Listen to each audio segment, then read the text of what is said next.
오늘 주신 말씀을 가지고 승리를 주시는 하나님께 감사하라는 제목으로 함께 은혜를 나누고자 합니다. 사람이 몸이 아프면 병원에 갑니다. 의사는 진찰을 하고 또 병이 있으면 거기에 대한 처방을 내리고 치료를 할 것인지 수술을 할 것인지 여러 가지 방법을 강구합니다. 그리고 처방전을 내어주는 것입니다. 모든 사람은 병이 있습니다. 이 병을 키에르케고르라는 철학자는 죽음에 이르는 병이라고 했습니다. 모든 사람이 죽음에 이르는 병에 걸려 결국에는 죽게 된다는 것입니다. 이 병을 어떻게 치료할 것인가? 어느 의사를 찾아가서 처방을 받을 것인가? 어느 의사를 찾아가서 치료를 받을 것인가? 아무리 궁리를 해봐도 찾아갈 의사가 없습니다. 또 찾아간다고 해도 그 의사는 죽음에 이르는 병을 고치지는 못하더라는 것입니다. 죽음에 이르는 병만 고치지 못합니까? 아닙니다. 인간은 모든 병을 고칠 수 없습니다. 거기에 인간의 한계가 있는 것입니다. 그리고 그것을 바라보는 저의 한계도 느끼게 되는 것입니다. 제가 인생을 살아가는 가운데서 몇 번, 또 지금도 계속 중이지만 인간의 한계를 절실하게 느꼈던 때가 몇 번 있었습니다. 그 중에 한 번이 저희 어머니가 암 발병하신 때입니다. 1996년이었습니다. 이름도 생소한 이 흉선이라는 곳에 암이 생겼는데 내노라는 병원을 다 찾아가 봐도 진단은 할 수 있는데 수술을 할 수가 없습니다. 인간의 한계를 느끼는 거죠. 진단은 나왔는데 수술을 할 수가 없는 것입니다. 그래서 3년 동안 투병하시다가 돌아가셨어요. 암도 그런데 이 죽음에 이르는 병은 아무도 고칠 수가 없습니다. 왜냐하면 모든 사람이 이 죽음에 이르는 병에 걸렸기 때문입니다. 그때 하나님께서 이 죽음에 이르는 병의 처방을 내리시고 처방전을 주셨습니다. 그리고 치료해 주셨습니다. 그 죽음에 이르는 병에 대한 하나님의 처방이 무엇인가 하면 주 예수를 믿으라는 것입니다. 주 예수를 믿으라 그리하면 너와 네 집이 구원을 얻으리라. 예수님께서는 이 하나님의 처방을 다른 표현으로 이렇게 말씀하십니다. 회개하라 천국이 가까이 왔느니라. 표현은 다르지만 그 내용은 똑같은 것입니다. 요한복음 3장 16절 하나님이 세상을 이처럼 사랑하사 독생자를 주셨으니 이는 그를 믿는 자마다 멸망하지 않고 영생을 얻게 하려 하심이라. 예수를 믿으면 멸망하지 않고 즉 죽지 않고 영생을 얻게 됩니다. 예수를 믿으면 죽음에 이르는 병에 걸린 사람이 죽지 않게 된다는 것입니다. 이 소식을 그래서 기쁜 소식, 복음이라고 하는 것입니다. 하나님께서는 하나님이 내리신 이 처방이 실제가 되고 능력이 되게 하기 위해서 하나님은 행동을 하십니다. 그 행동이 바로 아들 예수 그리스도를 이 땅에 보내셔서 십자가에 죽게 하시고 부활하게 하신 것입니다. 이 십자가와 부활이 하나님이 내리신 처방의 근거가 되고 힘이 되고 능력이 되어서 그 말씀대로 믿는 사람은 다 구원을 얻게 된다. 하나님의 처방이 실제가 된 것입니다. 하나님은 전지전능하신 분이십니다. 인간처럼 한계가 있고 진단은 내리지만 이기게 할 수 있는 능력이 없는 자가 아니라 하나님은 처방도 내리시고 이기게도 하시고 승리하게도 하신다는 것입니다. 예수님께서 말씀하십니다. 요한복음 11장 25절 26절 나는 부활이요 생명이니 나를 믿는 자는 죽어도 살겠고 무릇 살아서 나를 믿는 자는 영원히 죽지 아니하리니. 십자가 부활을 자꾸만 이야기를 하니까 사람들은 자꾸만 먼 미래로만 생각을 합니다. 아닙니다. 죽음에 이르는 병이라고 내린 이 키에르케고르는 참 탁월하게 죽음을 바라보았습니다. 죽음에 이르는 병입니다. 지금 당장 죽지는 않지만 서서히 죽게 돼서 결국은 생명을 잃게 된다. 죽음을 정확히 내다본 것입니다. 십자가 부활도 마찬가지입니다. 우리는 주님 다시 오실 때 죽음을 이기고 부활할 것입니다. 그렇다고 해서 십자가와 부활이 오늘을 살고 있는 내게 아무것도 주지 않는 것이 아닙니다. 죽음에 이르는 병을 낫게 한 십자가와 부활은 오늘 우리의 삶을 이기는 삶이 되게 합니다. 죽음에 이르는 병을 낫게 한 이 능력은 이 땅에서 나의 삶에 모든 것을 이기는 능력이 되게 한다는 것입니다. 십자가와 부활을 믿는 믿음이 능력이라고 말합니다. 요한일서 5장 4절에서 5절 대저 하나님께로서 난 자마다 세상을 이기느니라. 세상을 이긴 이김은 이것이니 우리의 믿음이니라. 예수께서 하나님의 아들이심을 믿는 자가 아니면 세상을 이기는 자가 누구냐? 우리에게 되묻고 있습니다. 너희들이 아니면 십자가와 부활을 믿는 너희들이 아니면 이 세상에서 세상을 이길 자가 누가 있겠는가? 아무도 없다는 것입니다. 하나님께로서 난 자마다 예수님의 십자가와 부활을 믿는 자마다 세상을 이깁니다. 여기서 여러분의 심령이 좀 찔림을 받기를 원합니다. 하나님은 이런 말씀을 선포하시는데 나는 왜 세상에서 날마다 지고 있는가? 오늘 하나님이 우리에게 주신 믿음의 정체는 이기는 것입니다. 세상을 이긴 이김이 바로 예수님을 믿는 믿음, 예수님이 나를 위해 십자가와 부활을 행하셨다는 것을 믿는 믿음이 오늘 우리를 이기게 한다는 것입니다. 오늘 우리의 삶의 역사하는 십자가와 부활의 능력, 이것이 참이요, 실제이고 진짜입니다. 이 세상을 이기는 믿음의 실제 예를 사도 바울은 고린도서를 통해서 우리에게 보여주고 있습니다. 고린도 교회는 바울이 전도하여 세운 교회입니다. 은사가 많은 교회였고 능력이 많은 교회였습니다. 또한 동시에 교회 내에 문제도 많은 교회였습니다. 고린도 교회에 있었던 문제는 먼저 파당이 있었습니다. 믿는 사람들끼리 뭉쳐서 이 파를 만들고 나는 바울파다, 아볼로파다, 게바파다, 예수파다 분쟁이 있었다는 것입니다. 또한 고린도 교회는 세상에도 없던 이방인 사회도 없던 음행이 있었습니다. 또 고린도 교회는 성도들 간에 문제가 생겼을 때 그 문제를 교회 안에서 은혜로 해결하지 않고 서로 양보하고 좀 부족한 것 인정하고 해서 해결하지 않고 세상 법정으로 끌고 가서 송사하는 일까지 있게 되었습니다. 요즘은 교회 내에서 서로 은혜롭게 해결하는 것 잘 없습니다. 조금만 문제가 생기면 세상 법정으로 뛰어갑니다. 그만큼 문제가 크다는 것이죠. 그러나 그 일이 희귀했던 당시에 고린도 교회에서 그런 일이 있었다는 것입니다. 또 고린도 교회는 바울의 사도권을 도전하고 그를 비판하는 사람들도 있었습니다. 그뿐이겠습니까? 이 문제들만 해도 심각한데 고린도 교회는 은사의 문제도 있었습니다. 이 은사가 최고다, 저 은사가 최고다. 어떤 은사를 당연히 있어야 되는 것으로 생각하고 또 은사를 서로 비교하면서 이 은사는 높은 것이다, 이 은사는 낮은 것이다. 이런 문제들까지 있었다는 것입니다. 고린도 교회에 있었던 이 문제가 우리에게 주는 것이 무엇인가 하면 우리 인생사에서 일어날 수 있는 모든 문제가 교회 내에 있었다는 것입니다. 그것이 대표적으로 파당이 되고 분열이 되고 또 사도권을 의심하고 도전하고 서로 비난하고 조롱하는 이런 일. 그런데 우리는 여기에 대한 사도 바울이 하나님으로부터 받은 답이 중요한 거예요.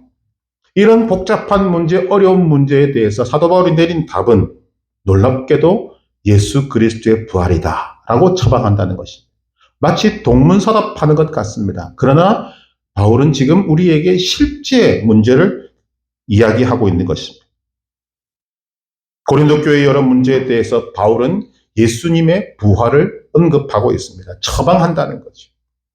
예수 그리스도의 부활이 이 모든 문제에 대한 해답이다.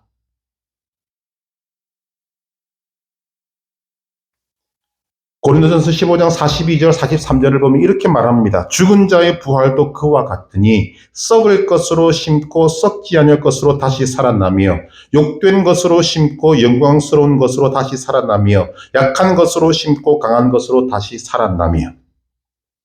부활이 뭐냐라고 이야기할 때 세상은 썩을 것으로 심을 때 우리는 그곳에서 썩지 아니할 것을 거두는 것이 부활입니다. 욕된 것으로 심는 것이 세상적인 거라면 영광스러운 것으로 다시 살아나는 것이 그리스도의 부활을 믿는 자의 삶이라는 것입니다. 약한 것으로 심는 것이 세상의 방법이라면 강한 것으로 다시 살아나는 것이 부활을 믿는 자의 삶의 결과라는 것입니다.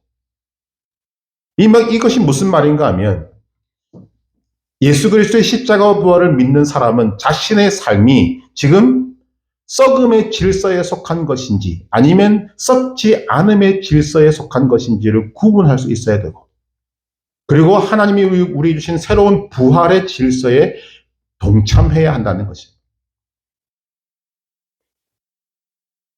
고린도전서 15장 48절에 보면 무릇 흙에 속한 자의 형상을 입은 것 같이 또한 하늘에 속한 이의 형상을 입으리라.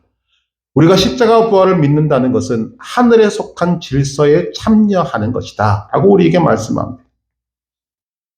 그것이 부활을 믿는 사람이라는 거죠. 부활을 믿는 사람은 하늘의 질서에 참여한 사람이고 영광의 질서에 참여한 사람입니다. 그런데 하늘에 속한 사람이, 하늘의 질서를 따라야 될 사람이 여전히 부활을 믿는다고 하면서 땅의 것으로 심고 약한 것으로 심고 썩은 것으로 심고 그것에서 열매가 맺기를 기다리고 있다면 안 된다는 것입니다.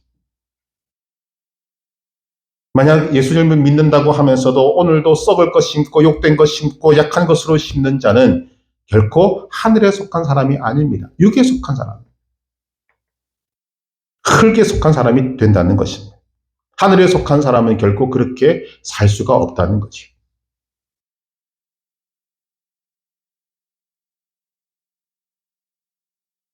그렇기 때문에 부활을 믿는 사람은 모든 문제에 대해서 넉넉히 이기게 된다는 것입니다. 이 말이 무슨 말인가 하면 부활 신앙을 가진 사람에게 나타나는 증상이 있습니다. 땅에 속하지 않고 하늘에 속한 자의 증상, 십자가와 부활을 믿는 사람의 증상, 특징이라고 말하도 될 것입니다. 어떤 특징이 있는가? 이기는 특징이 있다는 것입니다. 모든 것에서 이기는 특징, 죄를 이기고 자신을 이기고 부부관계에서 이기고 부자관계에서 이기고 하는 모든 삶에서 이김이 십자가와 부활을 믿는 자의 특징이라는 것입니다. 지금 여러분에게 선택하기를 원하고 있습니다. 여러분은 어떤 문제를 만났을 때 이기는 편에 설 것인가 지는 편에 설 것인가. 오늘 말씀 58절에 뭐라고 이야기합니까? 그러므로 내 사랑하는 형제들아, 같이 읽겠습니다. 그러므로 내 사랑하는 형제들아, 견실하며 흔들리지 말고 항상 주의 일에 더욱 힘쓰는 자들이 되라. 이는 너희 수고가 주 안에서 헛되지 않은 줄 알미라. 아멘. 이 말씀에 부활 신앙을 가진 사람의 특징이 잘 나타나 있습니다. 그 특징이 무엇인가? 어떤 문제를 만나도 견실하며 흔들리지 않는다라는 특징이 있다는 것입니다. 어떤 문제를 만나도 이 특징이 나타나게 됩니다.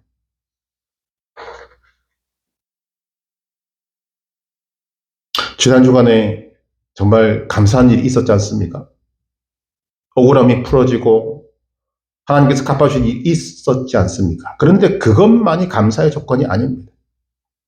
세브란스 병원의 벽에 붙어 있는 기도문에 감동을 주는 것이 있어서 퍼왔습니다.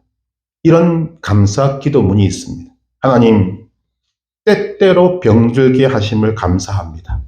인간의 약함을 깨닫게 해 주시기 때문입니다. 고독하고 외로운 것도 감사합니다. 그것은 하나님과 가까워지는 기회가 되기 때문입니다. 일이 계획대로 안 되도록 틀어주신 것도 감사합니다. 그래서 저의 교만이 깨지기 때문입니다. 돈이 떨어지고 사고 싶은 것도 마음대로 못 사게 하신 것도 감사합니다. 눈물 젖은 빵을 먹는 심정을 이해하도록 하기 때문입니다. 자식들이 공부를 기대만큼 안 하고 아내가 미워지고 어머니와 형제들이 짐스러워질 때도 감사합니다. 그래서 그들이 저의 우상이 되지 않도록 하기 때문입니다. 때로는 허물을 느끼게 하고 때로는 몸이 늙고 아프게 하심도 감사합니다. 그러므로 인하여 영원을 사모하는 마음을 가지기 때문입니다. 제게 잘못하고 저를 비방하는 사람들이 있게 하심도 감사합니다. 그럴수록 더욱 겸손해지고 더욱 노력하기 때문입니다. 오늘 밤 잠 못 이루고 뒤척이게 하신 것도 감사합니다. 그래서 병들고 고통받는 이웃들을 위해 기도할 수 있기 때문입니다. 하나님, 그럼에도 불구하고 제게 감사할 수 있는 마음을 주신 것을 더욱 감사합니다. 여러분, 이런 사람을 누가 무엇이 흔들 수 있겠습니까? 고통이 와도, 어려움이 와도, 아픔이 와도, 모든 것을 감사의 조건으로 바꾼 이 사람. 지금 바울이 부활신앙을 가진 사람의 모습이 이러하다라고 우리에게 가르치고 있습니다. 견실하며 흔들리지 않는 것. 왜 그렇게 되는가 하면 십자가와 부활을 믿는 신앙을 가진 사람은 눈이 달라지기 때문입니다. 시력이 달라지기 때문입니다. 시력이 달라진다는 말은 관점이 달라진다는 것이고 생각이 달라진다는 것이고 판단이 달라진다는 것이고 결론이 달라진다는 것을 말하고 있습니다. 구체적으로 어떻게 달라지는가? 이 십자가와 부활을 믿기 전에는 문제는 언제나 크게 보이고 하나님은 언제나 작게 보입니다. 그러나 십자가와 부활을 믿는 믿음으로 들어오게 되면 문제는 작게 보이고 하나님은 크게 보입니다. 여기서 승패가 갈라지는 것입니다. 오늘 사도 바울이 고린도 교회 그 수많은 문제들을 향하여서 내린 결론 딱 하나입니다. 우리에게 이김을 주시는 하나님께 감사한다. 이긴다는 것입니다. 부활신앙을 가지면 이긴다는 것입니다. 왜? 눈이 달라지기 때문에, 시력이 달라지기 때문에. 우리는 문제를 만날 때마다 얼마나 그 문제가 크게 보이는지 모릅니다. 그 문제가 나를 무너뜨릴 것 같고 멸망으로 이끌 것 같고 나를 완전히 망하게 할 것 같습니다. 너무 크게 보입니다. 그러는 가운데 내가 믿었던 하나님은 작게 보입니다. 아, 하나님은 이 문제를 해결할 수 없을 거야. 아니라는 것입니다. 십자가 부활을 믿는 사람은 그 눈이 바뀌게 됩니다. 이 세상 어떤 문제가 와도 하나님을 가장 크게 보는 그 사람의 눈으로 바뀌는 것입니다. 그러니 견실하고 흔들리지 않는 것입니다. 성경에는 수많은 내용들이 있습니다. 민수기 13장에 보면 이제 하나님께서 모세를 통하여 가나안 땅에 이스라엘 백성들이 들어갈 그 땅에 12명의 정탐꾼을 보냅니다. 12명은 40일 동안 가나안 땅을 샅샅이 훑어보고 돌아와서 보고합니다. 10명은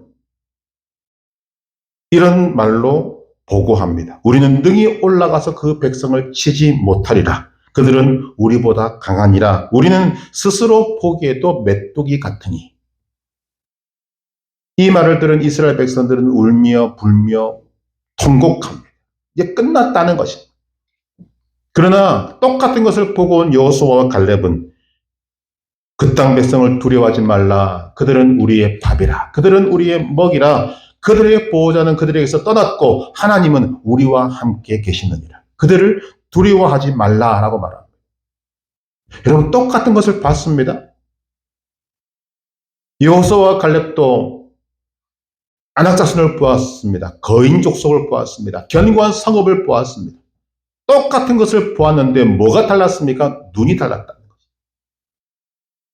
10명의 정탐꾼은 인간적인 눈으로 하나님은 작게 보고 가나안 땅 백성들은 크게 보았습니다.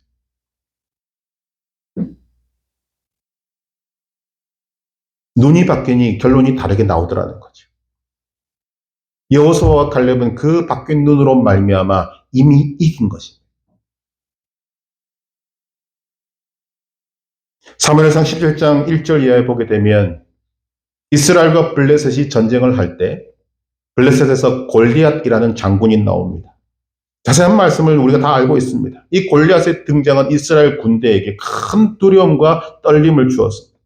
그가 40일 동안 나와서 고함을 지를 때 나와 싸우자 해도 아무도 못 나갔습니다. 왜? 두려워 떨었기 때문입니다. 그 날수가 40일 동안 계속되었습니다.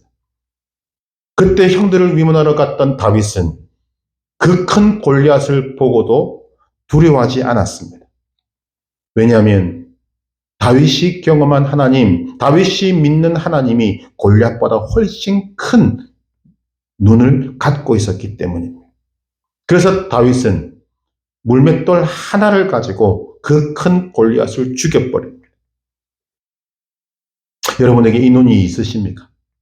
십자가와 부활을 믿는 사람의 눈은 하나님의 눈입니다.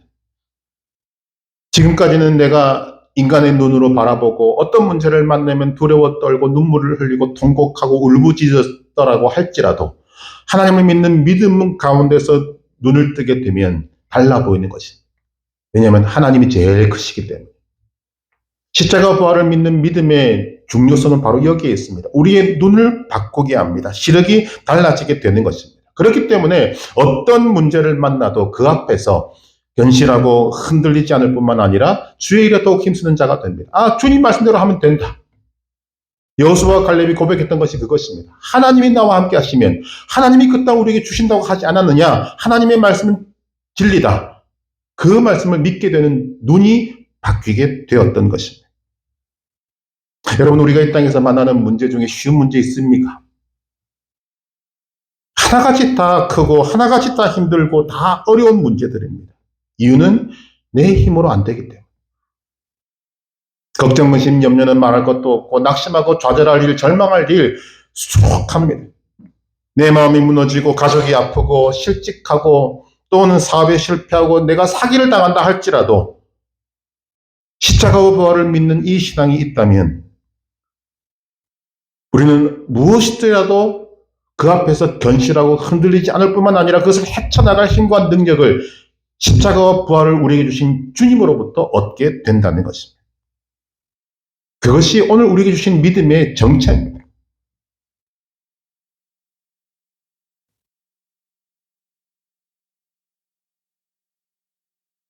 이 십자가와 부활을 가지고 우리가 어디서 이겨야 되는가? 첫째, 여러분 심령 속에서 이겨야. 여러분 심령 속에서 죄를 이기고 여러분 자신을 이겨야 합니다. 여러분에게 게으른 습관이나 무엇이 있다면 그것을 이겨내야 한다는 것입니다. 또한 이 신앙이, 이 부활 신앙이 이제 우리의 부부 관계에서 이겨야 합니다. 부모와 자식 간의 관계에서 승리하는 길로 나아가야 합니다. 우리가 5월은 가정의 달이라고 하지 않습니까? 가정은 결혼을 통해서 시작됩니다. 여러분, 결혼이 무엇입니까? 나이 들면 당연히 하는 것입니까? 아니면 나를 도와줄 사람을 찾고 기다렸다가 만나면 그 사람과 결혼하는 것입니까? 마음이 끌리면, 사랑하면 결혼하는 것입니까? 그것만이 결혼이라고 생각한다면 큰 오산이에요. 하나님의 말씀인 성경은 결혼이 하나님이 개입하시는 것이라고 말씀합니다. 남녀 둘이 우연히 만나서 하는 것이 결혼이 아니라는 것입니다. 성경은 거기서 우리에게 더 놀라운 눈을 뜨게 합니다. 하나님이 가정을 어떻게 바라보시는가? 하나님은 가정을 교회라고 말씀하십니다. 에베소서 5장 26절 27절에 보게 되면 가정에 대한 결론을 이렇게 내려주고 있습니다. 이는 곧 물로 씻어 말씀으로 깨끗하게 하사 거룩하게 하시고 자기 앞에 영광스러운 교회로 세우사 티나 주름 잡힌 것이나 이런 것들이 없이 거룩하고 흠이 없게 하려 하시느니라. 가정에 대한 말씀입니다. 이 가정을 하나님께서 어떻게 세우시기를 원하시는가? 영광스러운 교회로 세우시기를 원하고 그 가정 안에 티나 주름 잡힌 것이나 이런 것들이 없이 거룩하고 흠이 없게 하시는 것이 하나님의 결혼에 대한 목적이고 방향성입니다. 사도 바울은 지금 남편과 아내 사이를 예수님과 교회와의 관계로 말하고 있다는 것입니다. 예수님께서 영광스러운 교회를 세우고 거룩하고 흠이 없이 교회를 보존하기 위해서 애쓰시는 것처럼 결혼도 그렇게 만들어가는 것이다. 그래서 이 말씀 앞구절을 보면 에베소 5장 25절에 말씀합니다. 남편들아 아내 사랑하기를 그리스도께서 교회를 사랑하시고 위하여 주심같이 하라. 남편이 아내를 사랑하는 기준이 어떻습니까? 결혼식 때 많이 읊는 것 같이 검은 머리 팥뿌리가 되도록 그 정도가 아닙니다. 그리스도께서 교회를 사랑하시고 위하여 자신을 주심같이 하라. 어떻게 주셨습니까? 살을 찢고 피를 흘리면서 주신 것이 예수 그리스도의 몸입니다. 그 정도로 남편이 아내를 사랑해야 한다는 것이 솔직히 좀 부끄럽습니다. 이 말씀 앞에서 저의 아내를 향한 기준이 확 떨어지는 것을 느끼게 됩니다. 이 정도 사랑 못한다는 거죠. 그러나 주님께서 우리에게 가정에서 부부 관계를 그렇게 바라보고 계십니다. 이 정도 수준에서 가정을 바라보고 계신다는 거죠.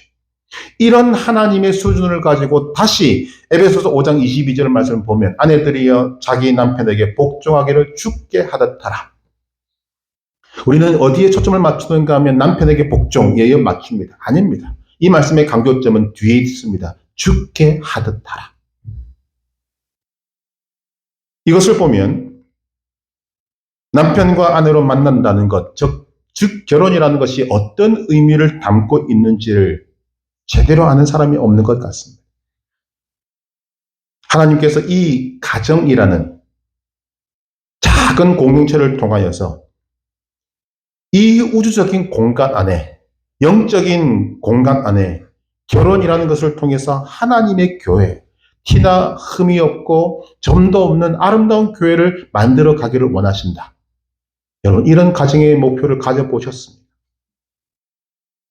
여러분의 가정은 어떤 교회를 세워 오셨습니까? 결혼하신 지 10년이 되셨습니까? 10년 동안 여러분이 세운 교회가 얼마나 영광스럽고 아름다운지를 돌아보시기를 바랍니다. 30년 사셨습니까? 넘게 사셨습니까? 그동안 여러분이 세워왔던 그 교회가 주님 보시기에 얼마나 영광스러운 교회로 세워졌는지, 티나 흠이 없이 아름답게 세워져 있는지 우리는 봐야 한다는 거죠. 오래전에 들은 말이 있습니다. 정확하지는 않습니다. 미국에서는 남편이 아내에게 사랑해 라는 말을 하루에 10번 하지 않으면 이혼 사유가 된다고 하는 말을 과거에 들었습니다. 요즘 젊은 부부들 사이에서는 좀 더하다는 말도 듣습니다. 사랑하는 말을 정기적으로 해줘야 되고 이벤트를 정기적으로 해주어야 결혼이 유지될 것 같은 그런 분위기가 형성되고 있습니다. 여러분, 과연 그것이 결혼을 지탱해 줄 수 있습니까?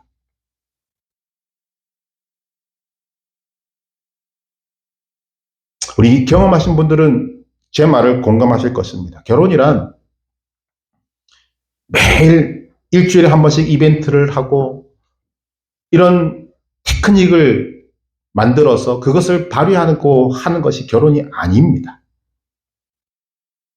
결혼은 검은 머리가 팥뿌리처럼 희게 될 때까지 상대의 연약함에 대해서 인내하고 함께 어려움을 이겨나가는 것입니다.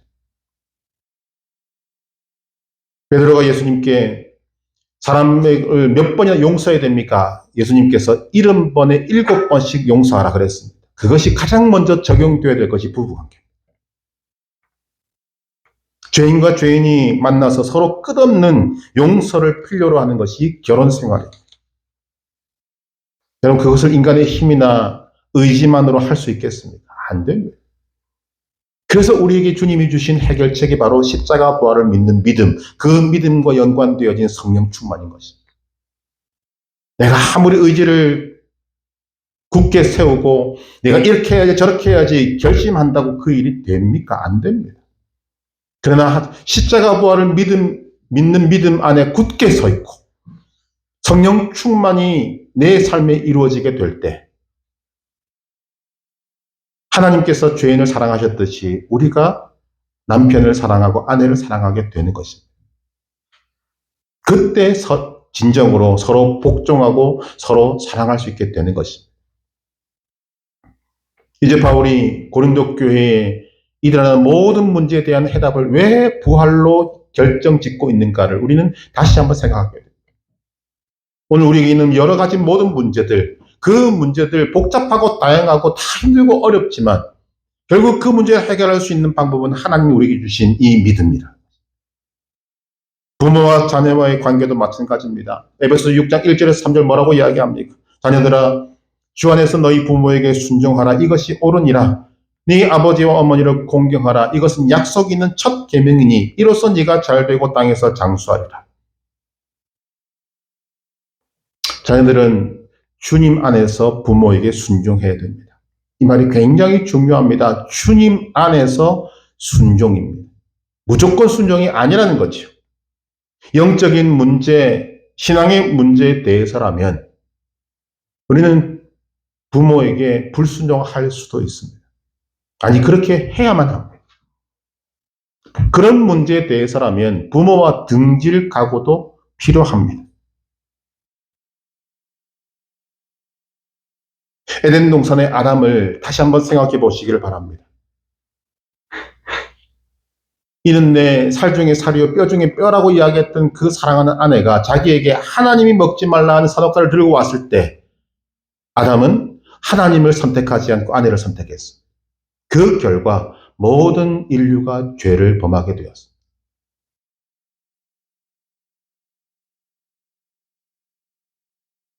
결정적인 순간에 하나님을 우선시하는 것이 우리에게 제일 중요한 것입니다. 이것은 어떤 것보다도 우선돼야 될 것입니다. 누누이 말씀드리지만 결혼은 남과 여가 만나서 하는 것이 결혼이 아닙니다. 그 남자가 속해 있는 엄청난 세력과 그 여자가 속해 있는 엄청난 세력의 충돌입니다. 저희 결혼은 영적인 일이에요. 그래서 성경은 우리에게 믿는 사람끼리 아니면 믿는 집안끼리 하라고 하는 것입니다. 그 안에 있는 어마어마한 전쟁이 있기 때문에 그 영적인 문제, 신앙의 문제를 제외하고 자녀는 최선을 다해 정성을 다해 부모에게 효도하라고 하는 것입니다. 특히 부모님 살아계실 때 여러분 잘 하시길 바랍니다. 부모를 공경하는 것은 약속 있는 첫 계명이라고 했습니다. 10계명 중에 제5계명 네 부모를 공경하라. 그리고 그 뒤에 약속이 있습니다. 그리하면 네 하나님 여호와가 네게 준 땅에서 네 생명이 길리라. 가정에 대한 말씀을 하고 있는 이 사도 바울은 에베소서에서 거기서 하나를 덧붙입니다. 에베소 6장 3절. 이로써 네가 잘되고 땅에서 장수하리라. 우리도 알지 않습니까? 부모에게 효도한 사람이 잘못되는 일 거의 없습니다.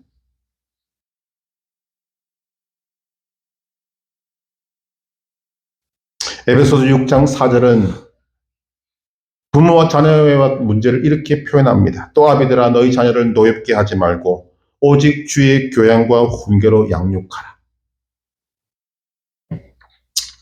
상담 프로그램에 가보면 부모를 미워하고 저주하는 자녀들이 상당히 많습니다. 저도 깜짝 놀랐어요. 왜 그런가? 정말 사랑해야 되고 없으면 안 될 것 같은 그 부모 자녀과의 관계가 왜 이렇게 뛰어든가? 이유를 따라가다 보면 자녀에게 가장 많은 상처를 주는 것이 부모라는 결론을 내리게 됩니다. 뭐 공부 때문에, 성격 때문에, 또 게으르다고 자녀들을 기죽이고 노엽게 하는 일이 많기 때문입니다.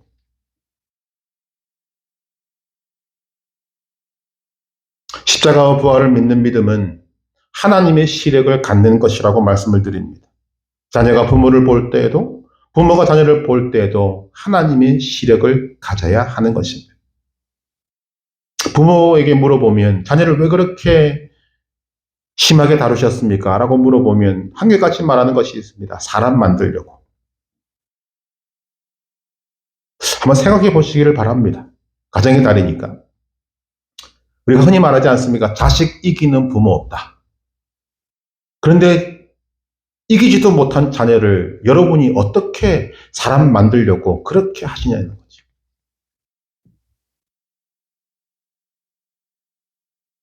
부모에게 무슨 능력이 있어서 자녀를 사람 구실하게 만들 수 있습니까? 할 수 없습니다. 부모는 십자가와 부활을 믿는 믿음으로 자녀에 대해서 많이 참아야 합니다. 그러나 무작정 참는 것이 아닙니다. 하나님께 소망을 두고 하나님께 맡겨야 합니다. 그것이 참된 소망이라고 저는 생각합니다. 이런 내가 무언가를 해야지라고 하는 헛된 소망을 버리고 하나님이 그 자녀를 만들어 가실 것을 기대하는 참 소망을 가질 때 우리에게 필요한 것이 성령 충만입니다. 십자가와 부활을 믿는 믿음 위에 굳게 서 있어야 합니다. 죽음에 이르는 병도 낫게 하신 능력이 자녀를 변화시킬 수 있다는 확고한 믿음을 가지고 하나님께 소망을 두고 믿고 포기하지 말고 기도해야 됩니다. 하나님께 온전히 맡겨야 합니다. 그럴 때 하나님이 이기게 하시는 것입니다. 어찌 보면 십자가와 부활을 믿는 믿음은 우리의 삶의 직접적인 또 아주 단시간에 우리에게 결과를 보여주지 않는 것 같습니다. 그러나 아닙니다. 이미 그 믿음을 가지고 모든 문제를 대할 때 우리는 견실하고 흔들리지 않는 것만으로도 이미 이긴 것입니다. 왜? 그 다음 결과는 하나님이 이루실 것이기 때문입니다. 십자가 부활을 믿는 사람은 그냥 있어서는 안 됩니다. 아니, 그냥 있을 수도 없습니다. 십자가 부활을 믿는 사람은 모든 삶에서 영적인 전쟁을 해야 합니다. 그 영적인 전쟁을 치를 때 힘들다라는 생각 이전에 오늘 우리가 가져야 될 것이 무엇인가? 하나님께서는 이미 우리에게 이기는 것을 주셨다. 이 믿음을 갖는 것이 중요한 것입니다. 하나님께서는 이미 우리에게 이김을 주셨다. 승리를 주셨다는 것입니다. 그 이김을 주시는 전쟁터가 자기 자신의 마음속이고 자기 자신이고 부부 관계이고 그리고 부모와 자녀와의 관계라는 것입니다. 에베소서 6장 10절 이하에서 하나님은 우리에게 이 영적 전쟁에서 승리하기 위하여서 하나님의 전신갑주를 입으라고 말씀하십니다. 하나님의 전신갑주를 입고 우리가 전쟁을 치러야 될 것은 선교지가 아닙니다. 여러분의 심령 속입니다. 여러분 속에서 여러분 자신을 이기고 여러분을 무너뜨리려는 죄를 이겨내야 하는 것입니다. 하나님의 전신갑주를 입고 싸워야 될 영적 전쟁터가 여러분들의 부부 관계입니다. 부모와 자식 간의 관계입니다. 영적 전쟁터란 말은 사도 바울의 말을 빌리면 마귀의 관계가 그 속에 들어온다는 것입니다. 여러분을 죄짓도록 하는 유혹이 여러분 심령 속에 들어옵니다. 부부관계를 이간질하고 여러분들의 부부관계를 깨어버리고 부부관계를 제대로 아름답게 하지 못하도록 하는 마귀의 관계가 끊임없이 여러분들 부부관계 속에 들어옵니다. 부모와 자녀 사이를 사랑하는 관계가 아니고 싸우게 만들고 저주하게 만들고 미워하게 만드는 마귀의 관계가 끊임없이 여러분을 전쟁터로 몰아넣습니다. 이런 전쟁터에 대한 인식 없이 나는 믿음만 있으면 돼 아니라는 거죠. 이 영적 전투에서 승리하기 위해서는 반드시 하나님의 전신갑주가 필요합니다. 그 하나님의 전신갑주가 어디서 나오는가? 여러분이 가진 그 예수님을 믿는 믿음, 십자가 부활을 믿는 믿음에서 나오는 것입니다. 여러분의 심령을 뒤흔드는 모든 마귀의 유혹에서 십자가와 부활을 믿는 믿음으로 승리하시기를 바랍니다. 여러분이 부부관계를 흔드는 마귀의 관계를 성령 충만하여서 여러분 그 관계 속에 숨어 들어온 마귀를 주님의 이름으로 쫓아내시기를 바랍니다. 눈에 보이는 부모와 자녀와의 관계에서 여러분 영적 전투를 수행하시기를 바랍니다. 믿어야 할 것이 있습니다. 영적 전쟁터에 나가면 승리는 여러분의 것입니다. 여러분이 십자가와 부활을 믿는다면 승리는 이미 여러분의 것입니다. 그래서 바울은 감사하는 것입니다. 우리에게 승리를 주시는 하나님께 감사하는 것입니다. 요한일서 5장 4절 5절 무릇 하나님께로부터 난 자마다 세상을 이기느니라. 세상을 이기는 승리는 이것이니 우리의 믿음이니라. 예수께서 하나님의 아들이심을 믿는 자가 아니면 세상을 이기는 자가 누구냐? 예외가 없습니다. 하나님께로부터 난 자마다 세상을 이긴다고 했습니다. 십자가와 부활을 믿는 자마다 세상을 이긴다고 했습니다. 세상을 이기는 승리는 여러분이 가진 그 믿음이라고 했습니다. 우리는 이 믿음에 대한 확신을 가지지 못합니다. 그래서 지는 것입니다. 주님이 우리에게 주신 믿음은 여러분이 느끼기에 정말 작을 수 있습니다. 그러나 우리는 겨자씨 하나일 만한 믿음이 어떤 결과를 낳는지 알고 있지 않습니다. 여러분의 그 작은 믿음이, 아니 작다고 생각하는 그 믿음이 마귀를 넉넉히 이기도록 만드는 승리의 비결입니다. 여러분의 어떤 문제를 만나더라도 견실하며 흔들리지 않도록 만들어주는 것이 여러분이 가진 그 작은 믿음입니다. 이 믿음을 가진 사람은 누구든지 세상을 이긴다고 말했습니다. 십자가와 부활을 믿는 여러분이 이기는 것입니다. 영적으로 승리하시길 바랍니다. 여러분의 심령 전쟁터를 승리로 만드시기를 바랍니다. 여러분을 끊임없이 유혹해서 지속적으로 습관적으로 짓게 만드는 그 죄를 짓는 마귀를 여러분의 심령 전쟁터에서 쫓아내시기를 바랍니다. 몰아내시기를 바랍니다. 여러분의 부부 관계에서 이제는 영적으로 승리하시길 바랍니다. 부모와 자녀와의 관계에서 영적으로 승리하시길 바랍니다. 십자가와 부활을 믿는 믿음이 여러분을 승리하게 만드는 것입니다. 성령 충만이 승리하게 만드는 것입니다. 여러분에게 승리 주시는 하나님께 감사하면서 이 승리의 기쁨과 즐거움과 영광을 하나님께 돌리시길 바랍니다. 제가 다시 그 기도문을 인용하지 않더라도 우리는 좋은 결과만을 가지고 감사하는 인생이 아니라 내게 나쁜 결과가 있고 힘든 결과가 있다 할지라도 결국은 주님 앞에 먼저 감사를 올리고 나아갈 때 우리는 이기게 되는 것입니다. 우리에게 승리를 주시는 하나님께 감사하며 내게 은혜로 십자가 부활을 믿는 믿음을 주시고 그 믿음의 능력을 주시기 위해서 십자가 부활을 이미 행하신 주님 앞에 감사하면서 여러분에게 나오는 모든 문제를 이 십자가 부활을 믿는 믿음으로 승리하시길 바랍니다. 그때 주님이 영광 받으시는 것입니다. 오늘 주시는 말씀을 가지고 함께 찬송하고 기도하기를 원합니다.